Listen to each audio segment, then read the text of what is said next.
I should be clear. Like, there are things that AI video can do well and things that it super cannot do well. Like, it still can't do good skateboarding videos, for example. So if you're into skateboarding, this is not something you're worried good about. But wow. if it can now start to do some basketball videos. That's a thing, right? It can start to do some more traditional sports. Like that's becoming a thing. So it's like it keeps encroaching in people's day-to-days. It also still, in my opinion, can't really do like relatable people. It can do aesthetically pleasing, like, but the interesting thing is also because a lot of the people who are creating these are like men, so like everything has a male gaze. Like there are like all these idiots, you know, so it's like even though it can do these aesthetics, it does it through the lens of like a 22-year-old man who is trying to scam you. So it's like,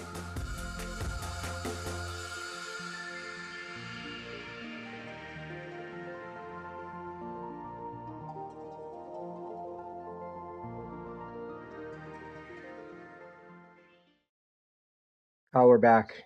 Hip replacement episode number 52, the all glasses edition.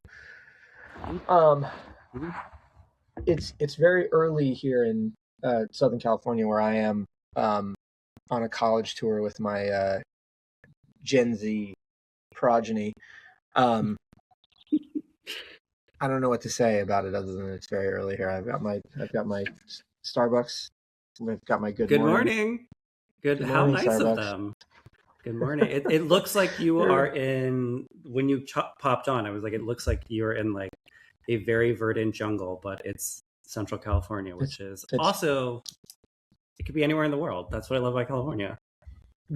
I'm staying with some Australians who, old friends who are Australians who, you know, we could be in Australia, we could be in Costa Rica, we could be in Ojai, California, wherever we are. Spiritual vortex is all, ultimately. Yes. Incredible. Well, incredible. So Kyle, who are we here with today? We are joined by Jeremy Carrasco, who is the creator and founder of Riddance. I'm a huge fan of Jeremy's work. If you're on TikTok, I feel like you've probably seen Jeremy's work, but Jeremy has sort of become known for your work around helping to identify AI, specifically videos mostly. To help people sort of like with understanding these tools and how to assess them, how to detect them, being more AI literate, which is becoming harder and harder. So I find it very, just incredible work. And like your Substack Riddance, I enjoy too. I feel like there are oftentimes things that you talk about that I've been thinking about or I just read about. And so it's a really good, I've been wanting to talk to you and I was so tickled that you were down to join us. So thank you for joining us. Yeah, for sure. Well, welcome. I like it. Thank you. So for those who aren't familiar, aka me, would you give us a little bit of an overview on Riddance more generally? Yeah, well, Riddance is something I started only a couple months ago because I was just like felt like I was kind of out in an ocean without anything to like really anchor myself to. So Riddance is an AI media literacy publication is what we're calling it. Like we call ourselves a newsletter, but we're doing a lot of investigations. So it's like turned into something a little bit more. So recently did actually an investigation with the BBC on almost like 100 AI generated like likenesses of Black women, which is really dark. So we do a lot of really dark stuff, and then we do a lot of like very light stuff. So it's like very wide ranging. But what I'm kind of known for, go ahead. Sorry. I would say it's important work because like that literally probably like 3 weeks ago, I had written about, and we talked on this podcast about how like the rise in like AI Black women being used and like that sort of image being sort of like pushed around, and it was really uncomfortable and unsettling and really problematic. And then like your story came out and I was like, thank God. Like, so I was like, somebody needs to do a piece on this. Like, this is like such a thing.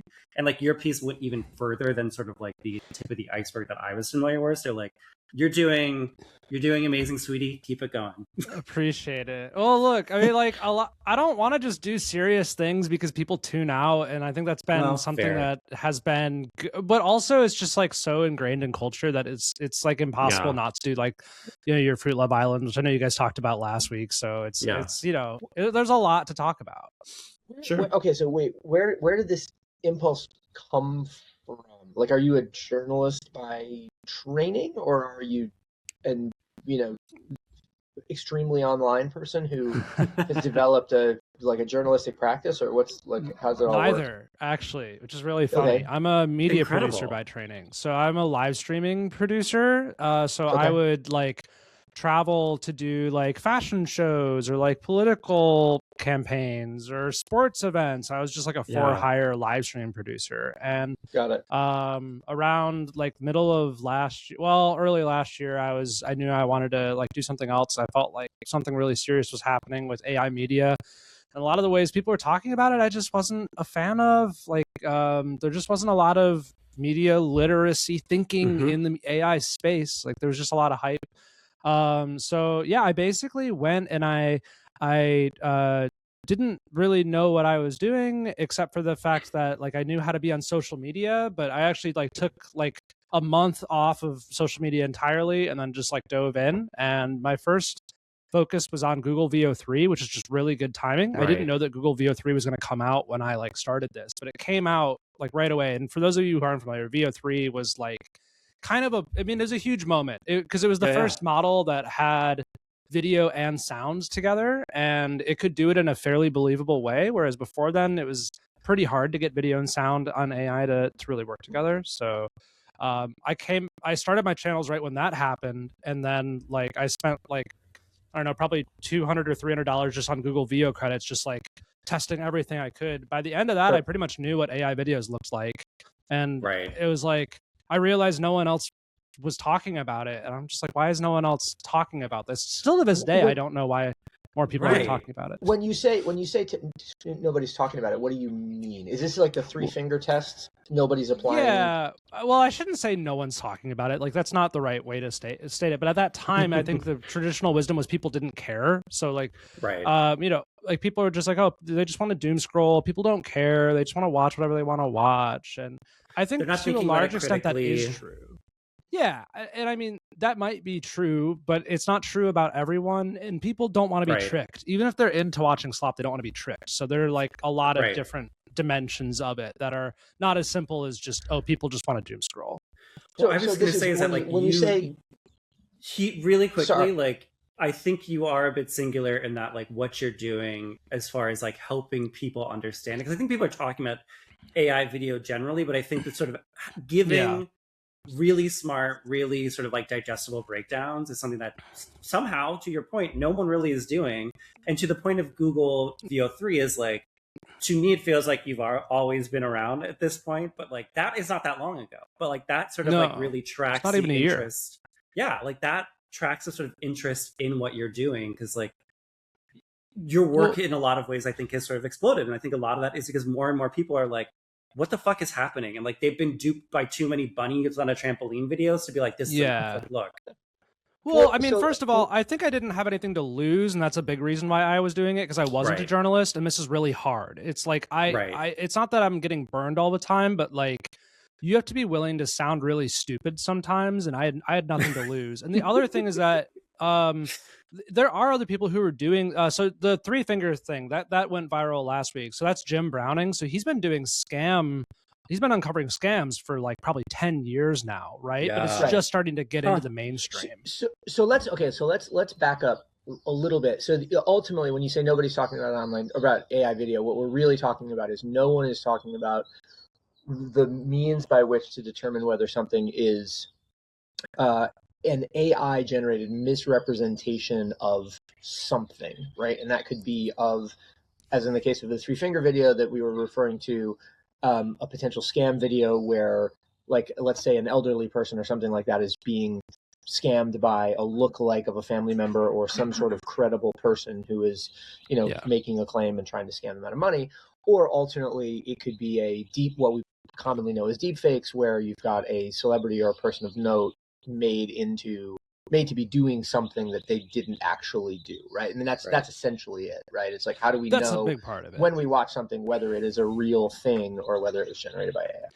Yeah, and as I started doing it, it just started getting better and better and better and better. And now it's like the things that I was talking about 6 months ago, I can't talk about anymore because they're already fixed. I knew that at the time. You're always just trying to deal with like what's in front of you at that exact moment and tell people like this is going to change.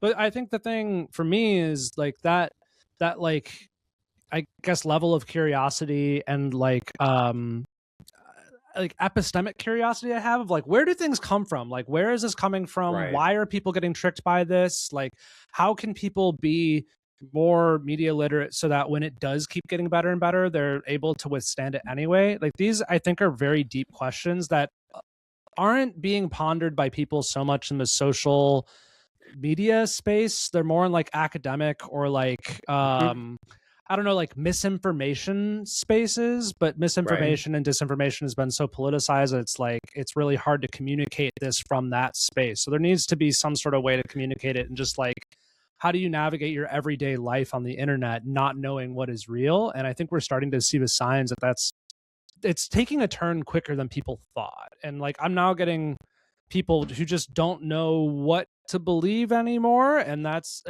where it's going. So like, even though it has been about AI video and how to spot AI video, it's become something much bigger than that, which is good, because like just spotting AI video I think is unrealistic for a ton of people. So there have to be other tools we give them to figure that out.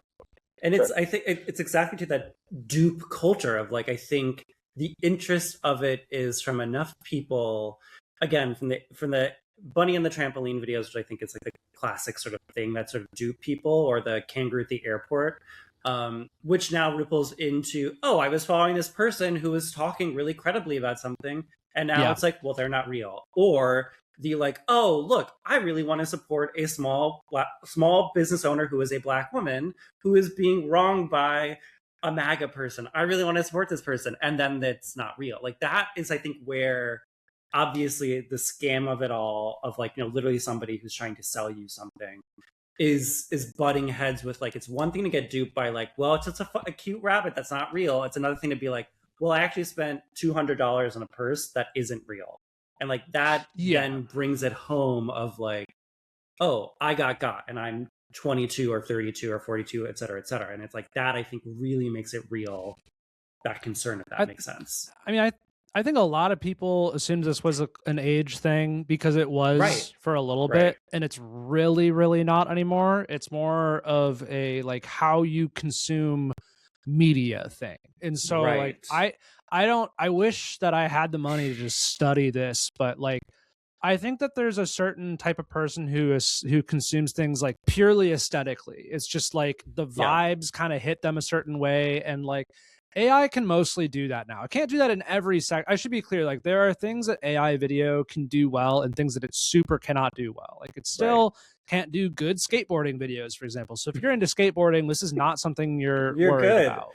But if it can now start to do some basketball videos. That's a thing, right? It can start to do some more traditional sports. Like that's becoming a thing. So it's like it keeps encroaching in people's day-to-days. It also still, in my opinion, can't really do like relatable people. It can do aesthetically pleasing like, but the interesting thing is also because a lot of the people who are creating these are like men, so like everything has a male gaze. Like there are like all these idiots, you know, so it's like even though it can do these aesthetics, it does it through the lens of like a 22-year-old man who is trying to scam you. So it's like, you know, I just think that if you're not used to like backing up and looking at these things, and I think because I'm not like since I started this now, I've become pretty terminally online, but like for a long time I wasn't. And really, I'm shocked by that. Yeah, I just always kind of was like suspicious of everything I saw. Just like I don't really know what's real. So it's just like served me well, I guess, in this age where like fewer and fewer things are real, but just in like a brand new way. Right. Well, okay, so I guess my question about all of this, right, as someone who has never been fooled by an AI video because I'm totally me either. Because I'm a skateboarder. I'm a skateboarder. Okay. Well, okay. When you say, you know, you thought it was an age thing and it is becoming more of a like style of online you know, consumption, who is, I guess, best equipped and who is least equipped as you see it? You know, in other words, are there aside from age or demo or location, are there other institutional blind spots that people might have because, I don't know, they work in government and presume they have a higher level of discernment, or they work in academia and they feel like they have a higher level of discernment?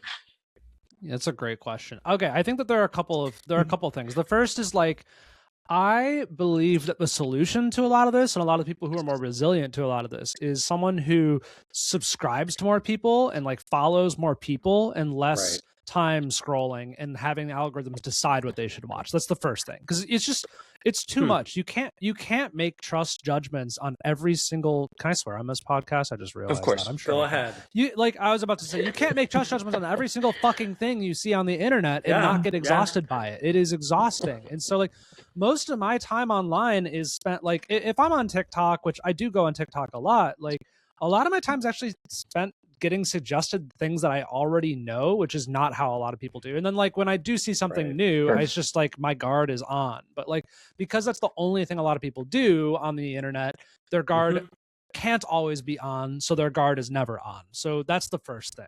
But I think because we're and it's not, I don't think it's just a generational thing. It's just, I think because we're older, like we consume probably more podcasts, more newsletters, like things where we know that we can trust the person. But that's something that a lot of like, we didn't grow up with recommendation algorithms. Those are only 8 years old, right? So it's like there's a whole generation of people that don't know or don't remember deciding what they were going to watch. So that's the first. Is it really only 8 years old?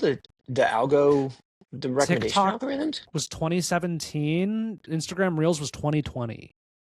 Right. Instagram Reels was 2020. That is wild. Okay. I mean, strictly speaking, though, like the image algo has been longer than that. But even not much, like a decade or something like that, right? Like, but that was still like, but that was still you were following. Yeah. Like that was like, it was sequential. I feel like people you were following. Yes, because like that, I think like is a change. Because even now, technically, the Instagram feed is not all people you're following, which is a big difference in what it was 8 years ago. Yeah, well, the reason I ask is also because it seems like the rate of change, and you already alluded to this, but the rate of change is so spectacularly fast, and we know that curves are often exponential, right? That you sort of imagine a moment in not too distant future where people would just give up and say, I can't trust anything, so I'm gonna get out of here. I mean, do you have any sort of like self-styled mission to be the hinge of online video? You make yourself obsolete, like Yeah. Well, okay. So I think I don't think that we will ever completely get there. So it's interesting because I'm of two minds. The first is that like I actually want to be working with platforms to try to fix some of these problems. Like, so I'll just state like part of Riddance and what I'm trying to create a business where we can help platforms figure this out. And I'm not going to say which ones. But there are well, actually, I will say which ones. Like Instagram, Meta doesn't care. They just don't like. I'm not going to try to work with Meta if they don't care, right? But like when I send reports to TikTok will take a lot of the reported videos I send them down. When I send them to YouTube will action these. Like they want to be fixing this. Meta won't. Like the Meta will not, and like I will call them out for it. It's like when I did my recent piece on all those AI generated Black women that were being sexualized, like TikTok took down over half of them. Like they're gone. Like they wiped billions of views off the earth. Right? YouTube has done the same. When I did YouTube, I did AI generated like children's stuff that was really disturbing in the kids feed. Like YouTube wiped billions of views off the internet when I sent them those videos. Right? So it's like they will do things. It's just that moderation is not up to it right now at all. And like the way that they think about moderation is by dragging like a huge dragnet over 100 million posts a day. You're just not going to do that. But if you're me and you're looking at what's notable and you're looking at like what's doing the most harm, I'm able to capture a lot of that. So like I do think that platforms will have the incentive to try to do moderation a different way, which is like that's kind of what I'm staking my whole thing on. Sure. But I think that you're right, which is like if they don't do that, the premise of social media as social and just becoming like mass media, like it just kind of loses the thing. I mean, I think that if you actually look at what is the most I mean, you have like your Mr. Beast style stuff, which is like super high pot, like super fast, like very, very highly produced in a lot of ways. Like that appeals to a certain demographic. But if you look at like more Gen Z stuff, like they really do just want to watch like relatable people. I mean, like if you boil down what they're actually watching, like that's what they're watching. So it's a human thing. It still feels social to them, and at some point, it's just gonna stop feeling social. And I mean, I like, call me crazy, but like I don't think that Zuck knows what people want. So I don't think it's inconceivable that he's shooting his own platform in the foot, right? So at some point, someone might have to be like, no, dude, seriously, they don't want an never-ending slop feed. You gotta figure this out. But I just don't think we're there yet. But I think that we're like, it's gonna happen in 2026, in my opinion. I think we're there. You think we've got 8 more months, and you think in that time, the penny has to drop. Okay. I mean, what's going to happen over the next few months is so Sora 2 is going to go away. Sora is going to go away. Sora is really popular because it's free, but it's not actually that good. But there are better AI video models out there that are going to become more popular, kind of fill in that void, that are much higher quality. Everyone was freaking out about Seed Dance 2.0. Seed Dance 2.0 was supposed to come out in late February. It's now early April, and it's still not released in the US or Japan. So like that's gotten pushed back. But there are a few models that just have to hit.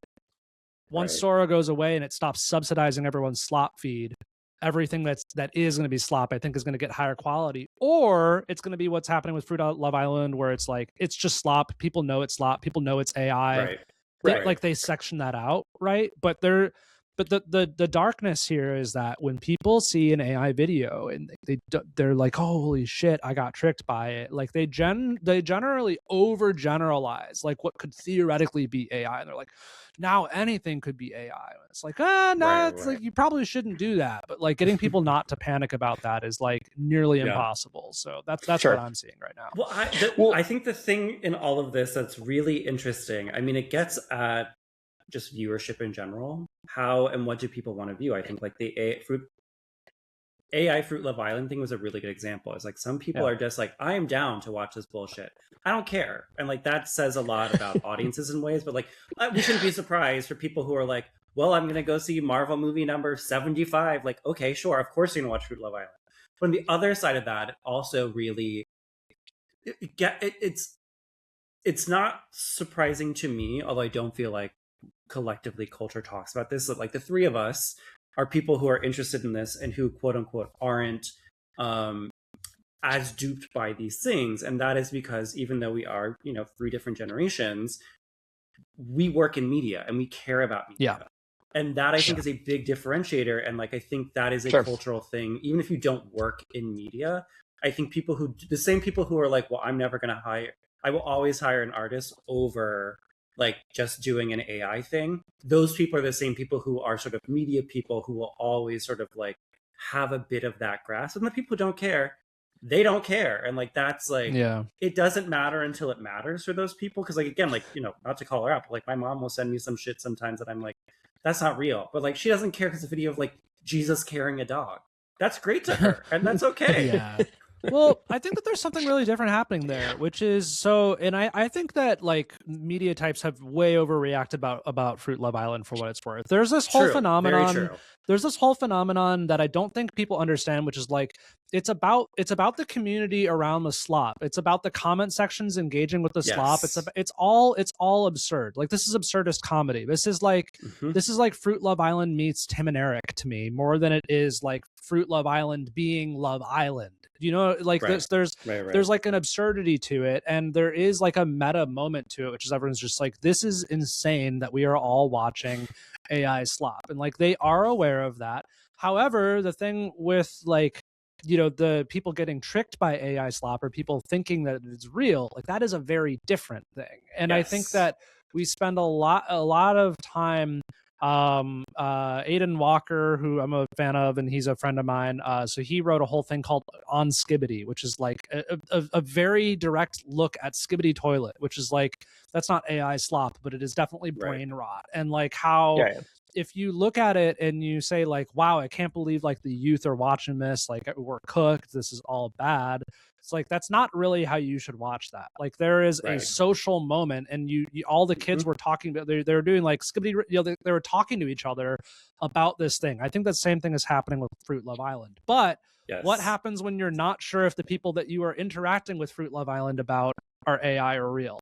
Then it really starts to crumble. I think that is like where we're starting to see that going. But it's like, it's another layer than just Fruit Love Island. And I think we shouldn't miss that when we're criticizing those.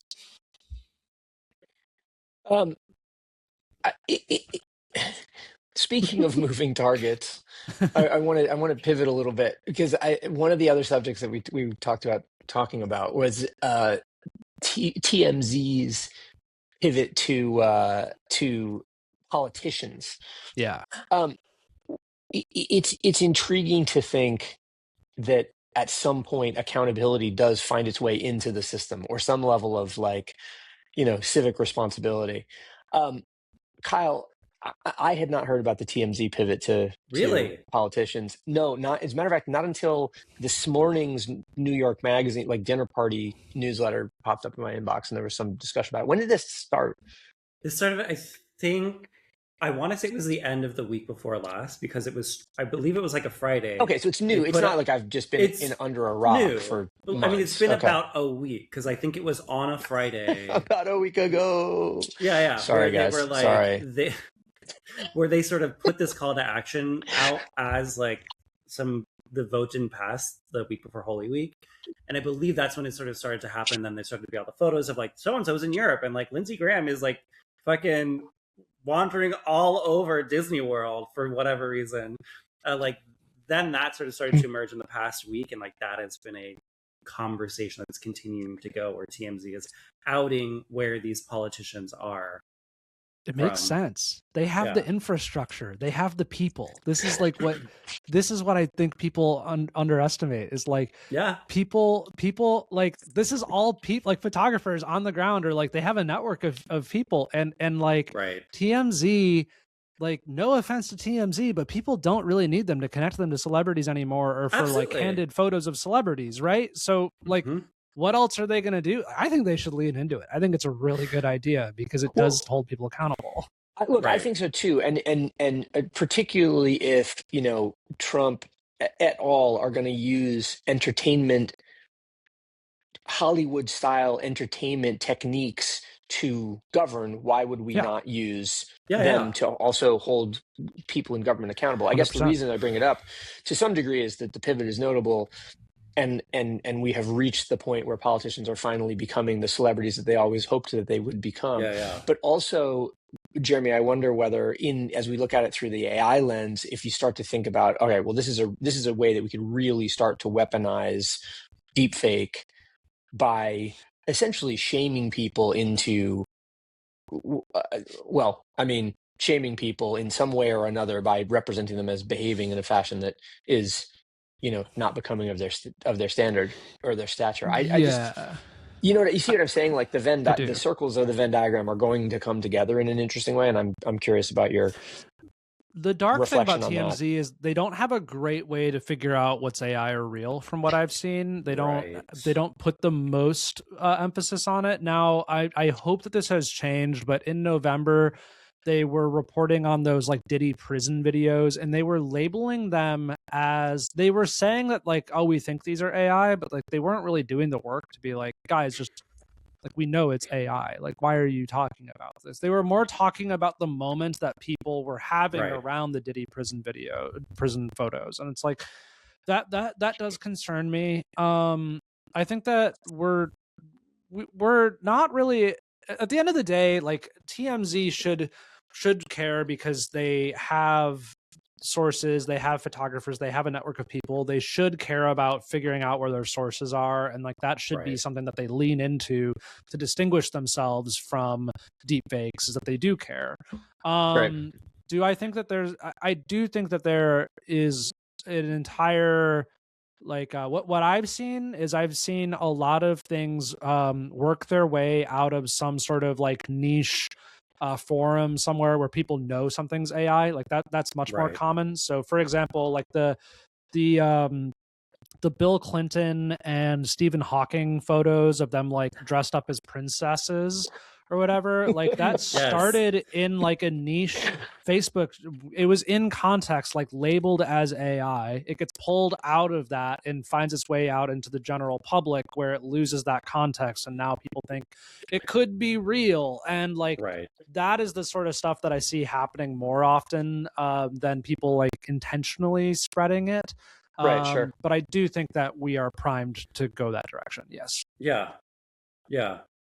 I think it's interesting. All this about TMZ, I think, is very interesting. Exactly to your point, Jeremy. It's like it's one thing to talk about we're talking about the conversation about these AI videos. Like that is one thing for TMZ to do. It's another thing for them to sort of like blur that line between like this is fiction and people are talking about and this is fact. And blurring those two together really does nobody any favors. It just like says like nothing is real and like you're not saying that to your audience. Like I think the interesting thing is like to all of that, and even something like the Diddy case was very political, and like it does sort of dovetail into something like Epstein, which I'm sure they were covering. The thing that I find interesting about the TMZ political pivot is that maybe this is from my being extremely online a decade ago, like I am now, but like this isn't the first time they were doing this. It's not specifically this way, but I feel like this is sort of the marker of a decade of being in this, because in that first Trump presidency, that idea of the tabloid as political outlet emerged. And like TMZ was one of those places that was like, because I had a friend who worked there and he was like a sort of like Politico in a way. And he was covering a lot of that politics stuff. And we talked about it. I remember being like, this is so wild that you're at TMZ. And he was like, yeah, because these things now relate. And it's like, yeah, that makes sense. But I think when Joe Biden left, it was like, oh, okay, well then like the world is normal and whatever. And so now we're seeing them be a bit more direct about this for attention, quote unquote. I think we forgot about it. But I do think that's all media now in a way.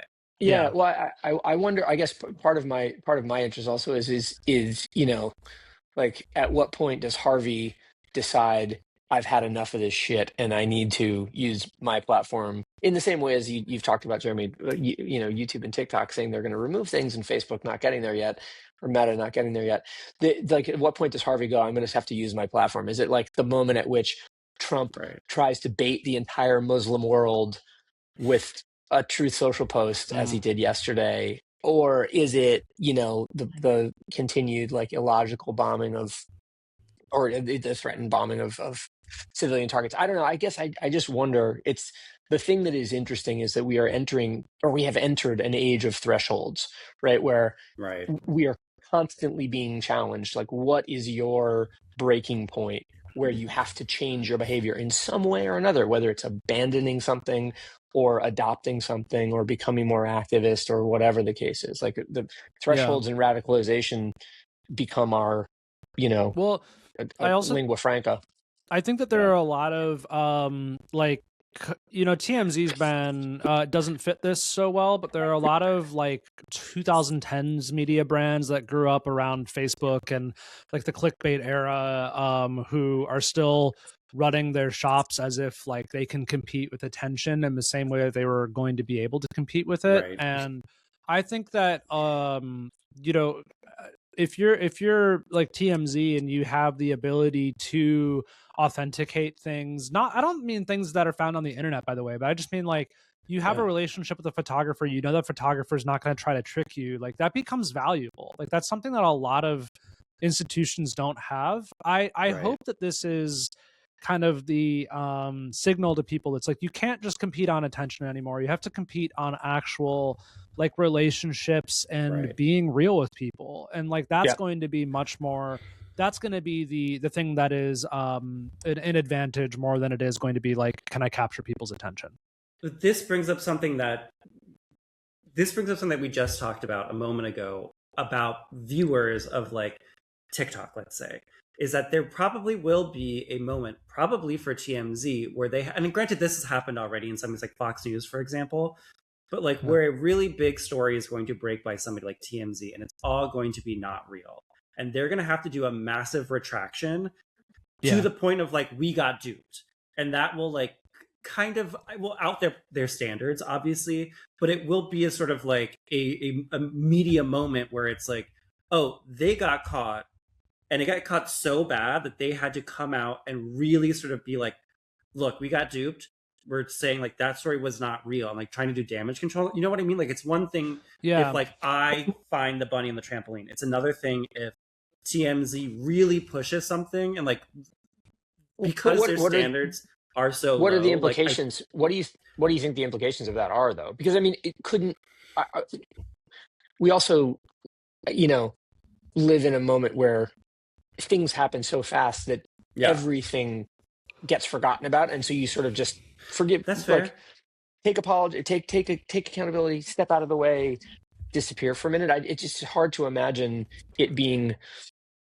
There's got to be some of it, like a genre killer, or you know what I mean? I don't think it would be TMZ that would go through it. I think it would be a media organization that has authentication as like as like more part of their cornerstone. Point. Like I'm thinking of and like I do think that this will come, but the thing is that behind the scenes there's a lot of risk management and like checking that's trying to prevent this from happening. So because I've had this thought of like, what if I am able to figure out something's AI that like the Wall Street Journal is not, or like the New York Times is not, or like Wall Street Journal is a little more neutral, but like New York Times is a good example, like a very prominent left brand. And the thing I realize is that it's really unlikely to happen because they wouldn't publish it, or they would publish it stating that they don't know. And I have started to see that. I mean, this is normal. It's just like, people, CNN, for example, I saw, it's like they published the video of the planes down of that plane down in Iran. And they said like CNN was not able to independently verify this. Like, I do think that they know when they don't know. And the difficult, like talking to a lot of people in verification, like they are slowing down, they're trying to not make mistakes, and like they do think it's going to happen, but I don't think it's going to happen to one of those brands. I like one of the things that I'm actually building at Riddance is a way for independent media brands and independent journalists to just like run it by us and just be like, hey, just want to make sure that this is real, because it's like I am doing a lot of the things that the authentication teams or the verification teams at like NBC News are doing, for example. It's a huge advantage that a newsroom has. They can literally, I've asked verification people, it's like, oh, well, how did you verify that video was real? They're like, oh, well, we actually just like sent one of our reporters and he like looked at the scene and said that it worked. It's like, okay, well, I don't have that, right? But like that's the sort of standard that they're going after. So I have already seen, by the way, center left, like I've seen the Bulwark get tricked, for example. Like I've like that's already happened. That's already happened. Sure. Right. So so what did in that case, what did the Bulwark, what happened? What did the Bulwark do? Okay, so what happened? This is what happened. This was actually very interesting. They didn't get tricked, but I actually did a video about this.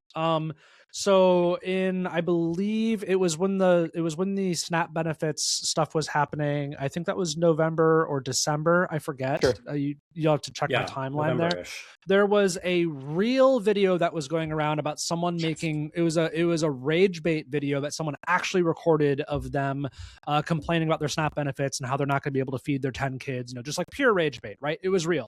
At the same time, there were a lot of AI rage bait videos going around of people with full shopping carts. These were all created by Sora, being like, what do you mean my SNAP is run by EBT, And so there were various AI versions and real versions. So the New York, what it was Fox News posted a compilation of a bunch of real ones. Okay. They didn't know they were real, but they were real. So they posted it. They're like, hey, so then a bunch of people on the left are like, those are AI. And then Fox News came back with, hey, some of these might be like they wrote a correction. They're like, we think some of these might not be real. Ironically, they were all real.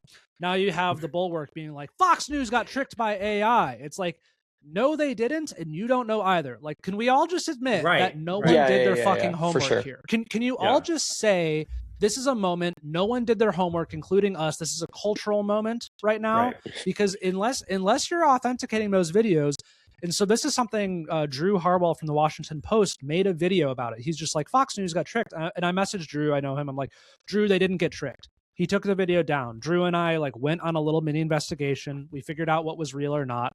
And we published each our own videos on it, because it was just like, how is no one else going to do this work but like me in my basement in the Midwest, and Drew Harwell can just like get a message from some dude like me and be like, hey, I don't think anyone did their homework on this. It's going to take a half an hour. Do you just want to do our homework? And we did, and we figured it out. But it's like no one else did that work. And that's very frustrating. You know what? You know what? So there was a big story. I mean, it came out a few days ago online, and then it was published in the New York Times over the weekend or maybe the Wall Street Journal over the weekend, about this kid at RIT who helped to sniff out a major vulnerability in the internet that was being used to launch billions of DDoS attacks or whatever. And the story was essentially like how this kid speaking using cat memes was able to gain the trust of one of the perpetrators of this thing, and so on and so forth. The interesting thing about the article, the kid's name is Benjamin Brundage, I think. He talks about going from being on a Discord server, sending a cat meme, identifying that something was sort of weird, to then being in touch with the NSA, like almost immediately. And what it made me wonder about for somebody like you is, you're doing these investigations, this work that seems like a very small number of other people are doing. Like, how big is the circle of authentication verification people that you're talking to, governments, journalists, etc.? It's like 50, 60, 70, 100 people, right? It's like a pretty small group. And it's weird because I'm not native to the group. And so that's what I mean. Same way this kid wasn't either. I mean, I don't talk about actually, this is a great place to talk about this. So like, I have a hard time creating on my TikTok and Instagrams now because I have like a bigger audience than I used to. And so I can't just like, when I started, I was speaking to like a few 100,000 people at most. Like now I'm like nearing 1 million total across all my platforms. So like, I can't make people overconfident.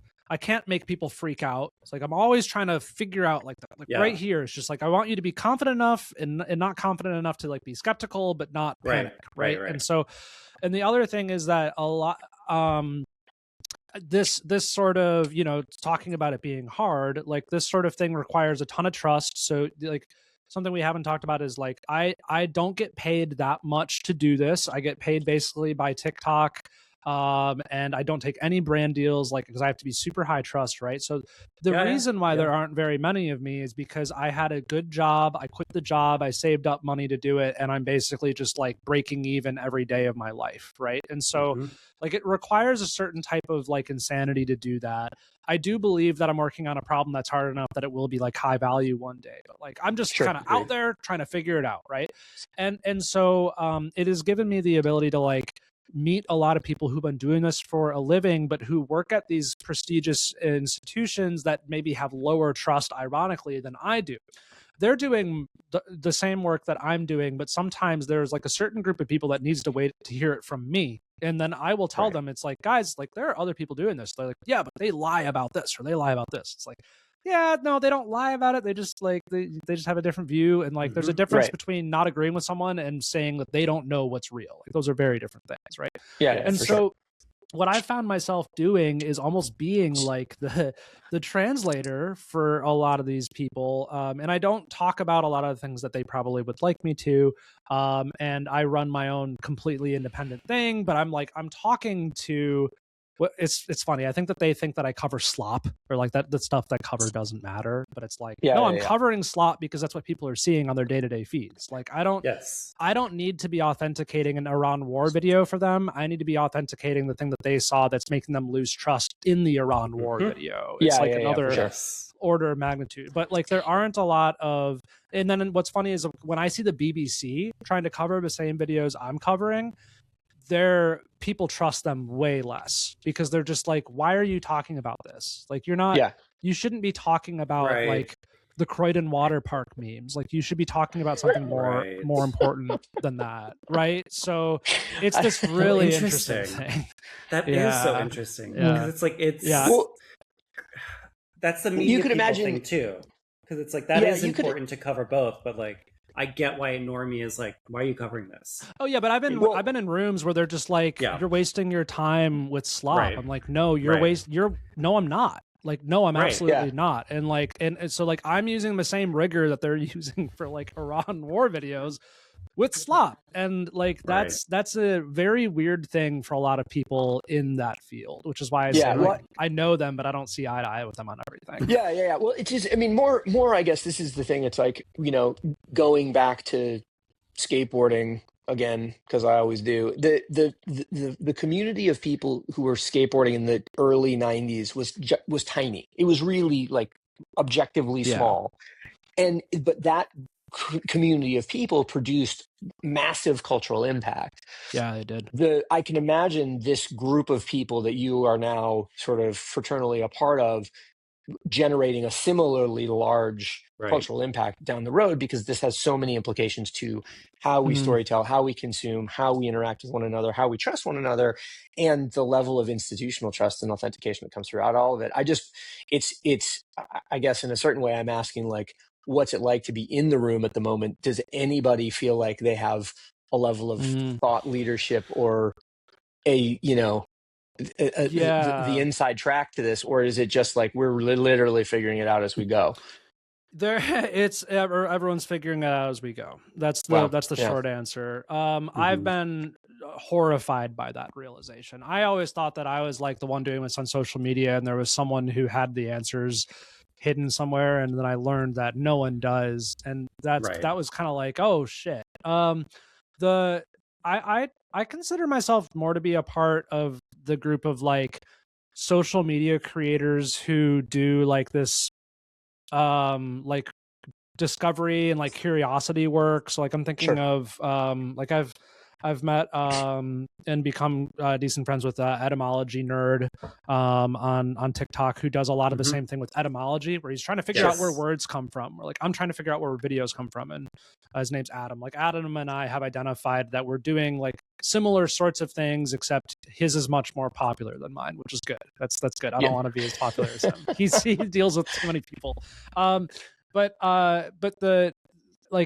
the people who are like creating and who are out there definitely have a certain edge on figuring out some of the solutions to the problem. Like that's what I think. Because I think that if you're too steeped in like the traditional ways of doing it, like you're kind of off in your silo. And I think that that's kind of what we've been seeing, but I don't want to overstate it. Like I still think that people at traditional media and organizations are doing good work authenticating things. Well, there are sunk cost fallacies in everything, right? Like people who have been trained a particular way feel like that way is objectively the best or the only correct one, and so they then dismiss anybody who doesn't have that training. I just imagine it must be hard to go to sleep at night, not because you're worried, but because it's so exciting, right? Like because there's so much interesting shit going on that you're just like, I can't go to bed right now. I gotta stay awake and unmask. That's pretty much how I feel. I will say though, like the people who are doing the same work that I'm doing in media institutions are doing really good work, and actually like some of them follow me. It's like it's oftentimes like a step or two above the people who are doing the work of like where institutions are actually putting a lot of their efforts and where they're looking. The other thing that is interesting here is like the intelligence community, because you referenced them. Like they are going through a lot of upheaval right now because the Trump administration has fired a lot of them. And I think something that should scare people is that there aren't a lot of people looking at the things that they should probably be looking at in the government right now. So I'm trying to fill that gap a little bit, but I can't make much noise about it. Yeah. Well, I mean, thank you for your service in that case, because it's again, like the administration's hell-bentness on destroying trust and objectivity is just, I mean, it's astounding, to be honest, but it's also like it isn't just a theoretical position. It's real, and it affects actual like day-to-day life. Yes. Yeah. Like the house I'm in had it's the pilot light for the hot water heater went out last night. So now we got to take cold showers. This will be fixed today. Imagine the water goes out for everybody, not just the hot water, water. Like these are huge problems that are controlled by systems that people aren't paying attention to or may not be paying attention to. And it's just, it's terrifying. The terrifying things for me that do keep me up at night is that there is no secret way to detect AI or fake media. Like that is not out there. No one has that. And the people who could be working on systems for this have mostly been gotten rid of. And I'm talking about in the government and at the platforms. Like the people who were working on this are mostly out of jobs, or like they're just like putting the pieces together. And like that is pretty frightening right now. So like as someone who's just like a dude on the internet who makes videos, like I'm obviously seeing opportunities to help fix that, but like I'm just a guy on the internet. So that's what I think about. That's what keeps me up at night. One maybe silver lining in this is, yes, that is pretty scary. Is that I do think, and this is, I feel like this keeps coming up in the past few months, is like that sort of rise of expert as creator type, and I think you are feeling that. And I think those people who might have become, say, displaced by an organization where they were an expert, sure, they might be unemployed, they might be looking for a job, maybe they get a job, whatever. Like, I think if and when, and a lot of them probably are doing this, sort of skip to go like, well, I'm going to use this expertise and put it to the people on a place like TikTok or Instagram or whatever, is going to be hugely beneficial in ways that, like, you know, the government or these organizations probably couldn't connect with people in ways. Like it really, I agree. It's going to happen. Like it already is happening in other sort of domains, but like that, I think, unfortunately, is like these systems cutting that out for whatever nefarious or whatever blind reason is going to create that whole economy, which will ultimately loop around and fix the problem, hopefully. I agree with you. I don't think the government should have been the people who were trying to sort out this information for people. Like that wasn't really their role. And there are a lot of reasons why you shouldn't have them do that. And same with even like the tech companies. Like there are plenty of reasons why tech companies shouldn't be policing speech and figuring out what's real or not for people.